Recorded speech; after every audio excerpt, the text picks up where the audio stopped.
how often do you raise your Vend prices and how do you determine the amount of the increase? And we do it annually. Okay. And a lot of it is because our utilities are regulated out here.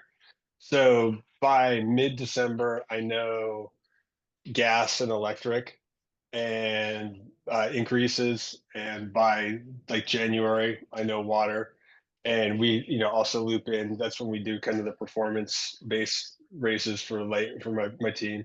So yeah, we just watch the stuff, and by the end of January every year, we've done our. So I look at what are the costs going to increase, and I look at my desired profit margin, and I set prices accordingly.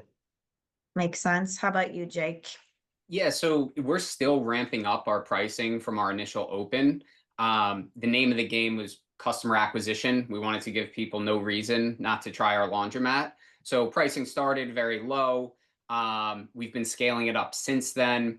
About 6 months ago now, I did another review of where do we have to be to hit our financial goals. And that's really what drove the process or drove the process of how we're going to increase pricing over the next year to hit those goals. So that process, I started with our revenue goals. What is it per year? Then break it down to monthly and weekly. I captured our existing customer spend per week. Then you divide the weekly revenue by the customer spend, the average one, and then you know how many customers do you need. So I took a look at that. I took a look at our current customers we had, and then I analyzed that turns per hour heat map. And I said, okay, we can really only afford to service another 30% of customers before we're topped out on throughput. So that let me know to hit my 50% revenue growth goal, I had a 20% delta to make up for on pricing. And that's what really governed the pricing strategy over that next year. So we immediately raised pricing 13%.